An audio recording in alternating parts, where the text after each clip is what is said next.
Appassionati di futsal, buon pomeriggio ad Antonio Iozzo e benvenuti al Pala di Fiore per Lido di Ostia Rieti, match valido per la 14ª giornata del campionato di Serie A.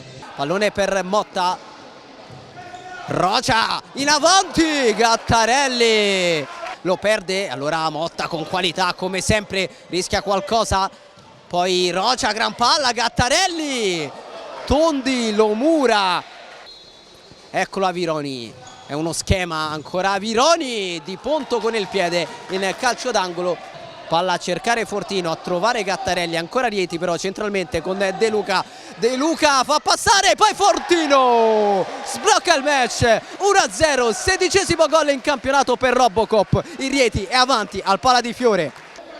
Seguiamo però Rocia che si gira con il bacino, Tondi in due tempi.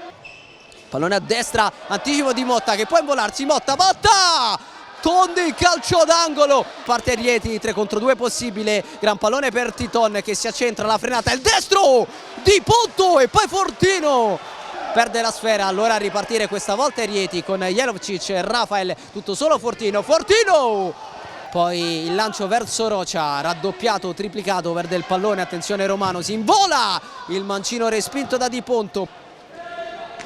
Pallone in mezzo, Fortino! Si riparte, Motta all'indietro, Gattarelli, Esposito sulla destra, Motta, la pressione del Rieti che recupera il pallone, attenzione a Fortino!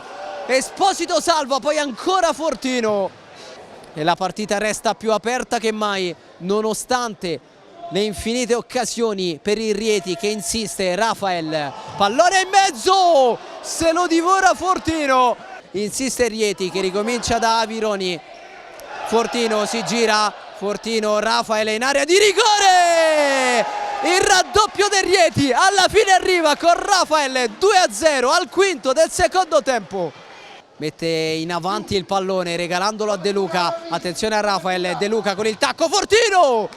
Renghifo in posizione di ultimo uomo, Motta, tanto spazio sulla destra, Motta in mezzo, Lutta! Tutto solo, accorcia le distanze, dormita difensiva del Rieti, il Lido riapre la partita e rimedia risolvendo una situazione complicata, trovando anche Titon davanti a Di Ponto, eccolo il +2 di nuovo del Real Rieti con Titon, regala la sfera a Gattarelli che prova a ripartire da solo, se ne va Gattarelli, trova l'opposizione di Tondi. Rimessa Lido, Motta per Rocia, il destro, Tondi in fallo laterale, pallone a fondo campo, vuole battere in fretta Tondi che cerca Rafael di testa con la porta vuota, cala il poker il Real Rieti che si porta sul 4-1, doppietta di Rafael. Eccola la sirena, finisce qui al Pala di Fiore, il Real Rieti espugna Ostia battendo il Lido con il punteggio di 4-1.